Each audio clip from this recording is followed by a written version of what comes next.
امام حسین دین خدا، آیین خدا را یاری کرد. این یاری خداست. این کسی نمیتونه هر قدر زحمت بکشن، تلاش کنن، کم رنگ کنن، نه، به خدا کم رنگ نمیشه. خیلی مهمه.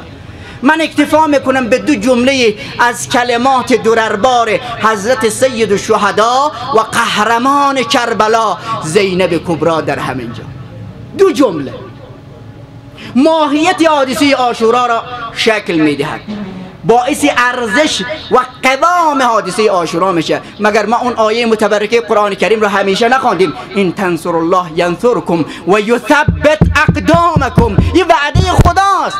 باید حادثه کربلا این گونه جهانی شود، باید، چون وعده خداست، باید این گونه جهانی باشد، باید این گونه در دل تاریخ حق شود، در دل تاریخ بدرخشد. و او طبق حدیث پیغمبر اکرم صلی الله علیه و آله و سلم که فرمود خداوند بزرگ حرارتی در قلوب مؤمن قرار میده که هرگز سرد نشده نیست، هرگز سرد نمیشه و همیشه شعله ور است. او برگرفته از همینجا ان تنصر الله ینصرکم و یثبت اقدامکم.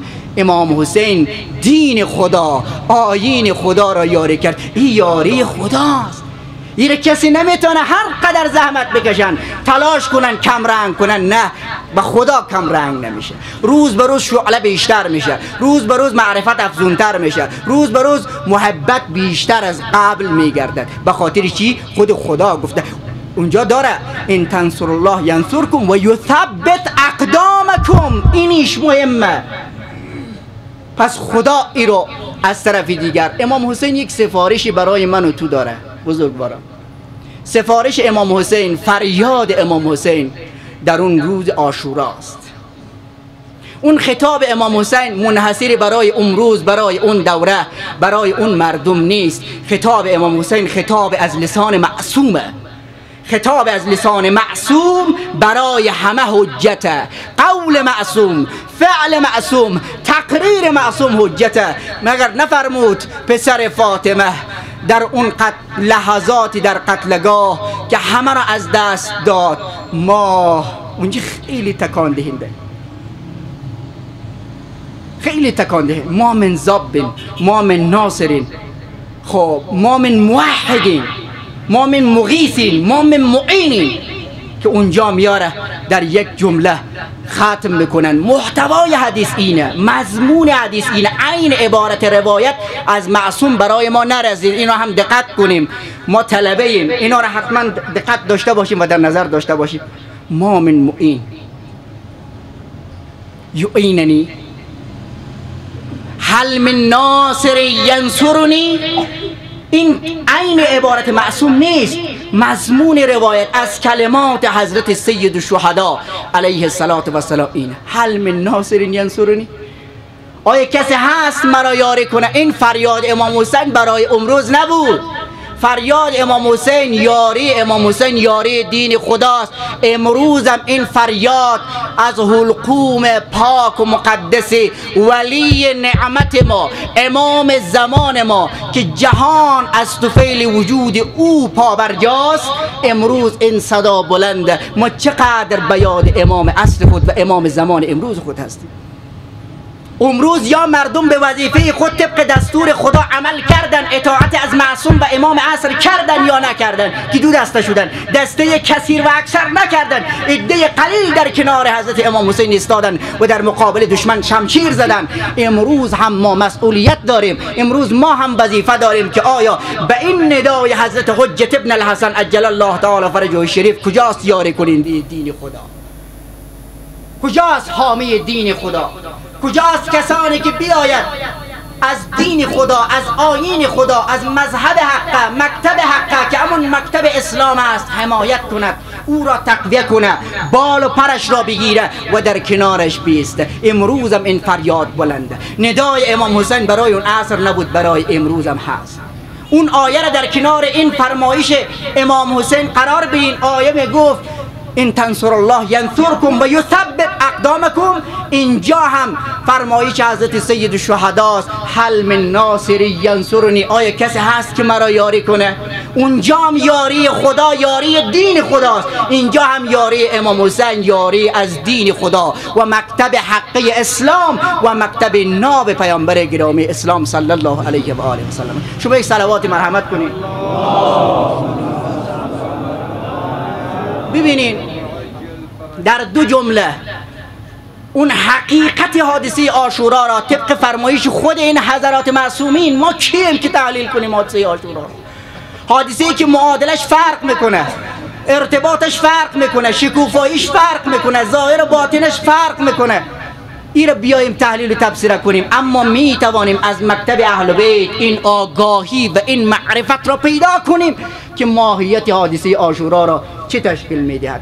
دو تا فرمایش، یک فرمایش حضرت سید الشهداست. امام حسین علیه السلام در آخرین لحظات عمرش وقت همه را از دست داد، هر چه داشت در راه خدا داد. ببینید هر چه داشت در راه خدا داد.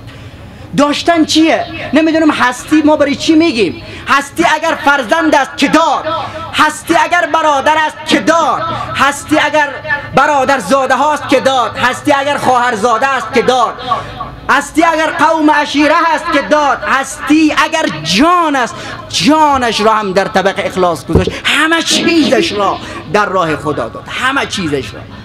آخر در اون لحظات آخر امام حسین علیه السلام فرمایش اینه: رضا بقضائک تسلیما لامرک لا معبود سواک یا غیاث المستغیثین. این جملات ناب امام حسین معرفت ما را نسبت به حادثه عاشورا غنی می سازد، آگاهی ما را بالا می برد.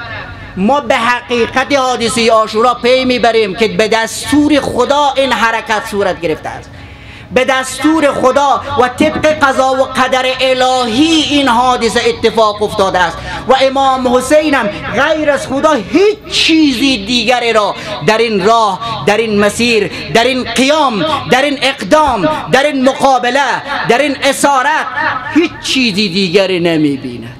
فرمایش امام حسین بار پروردگارا، یا اون فرمایش امام حسین وقتی پسر 6 ساله 6 ماهه خودش حضرت علی اصغر در 6 ماهگی طفل شیرخوار را روی دست خودش قرار داد، این خون را میگه میپاشد به طرف آسمان، با خدایش راز و نیاز میکرد، خطاب میکرد بار الها این قربانی کوچک را از ما بپذیر.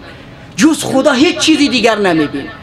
عرض کردم در مقدمه که دو چیز عامل می شود که یک عمل با ارزش شود، با اهمیت شود. یک معرفت، اینا بر اساس معرفت است که به اینجا رسیده است که میگه رضا به قضائک تسلیما لامرک لا معبود سواک، توحید یا غیاث المستغیثین. بار پروردگار توکل ما بر توست.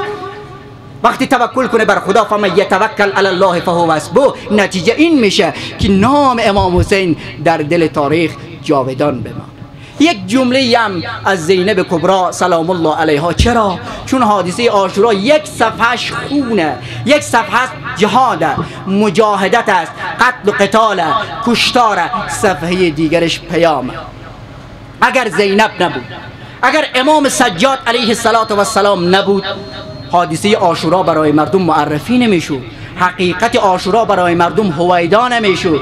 در ظاهر یزید موفق شد، پیروز شد، لشکر یزید از قدرت بالای برخوردار بودند، اینا را به خاک و خون کشاندند. به بدترین وضعیت و فجیعترین حالت این ابدان مقدسه و اجساد مطهره را به خاک و خون کشاندند.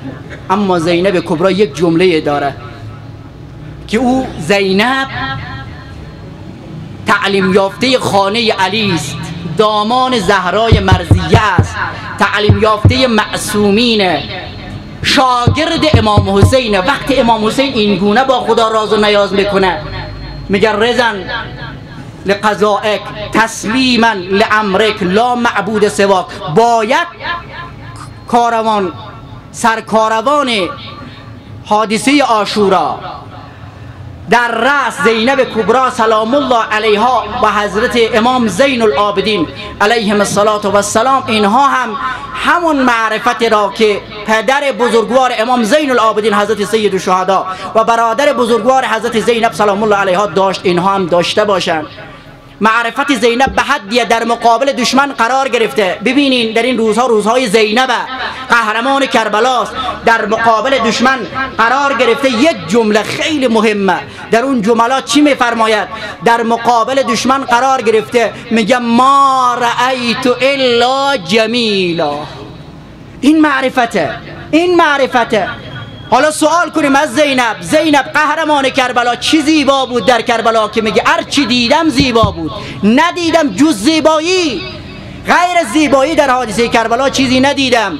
اونا فکر میکردن بیشتر داغ بر دل زینب وارد کنن، غم و غصه بر بدن زینب وارد کنن، بر علاوه این نیزه ها تازیانه ها با سنگ بر بدن حضرت زینب و او سرا وارد میکردن. میخواستن با این طعنه زنی ها زینب را بیشتر قلبش را جریحه‌دار کنه. زینب یک سخن الهی در مقابل میگه، مثل بم در مقابل دشمن. چی میگه؟ ما رأیت الا جمیلا. سوال کنم مخاطب حضرت زینب قهرمان کربلا، بیبی جان چی در کربلا زیبا بود؟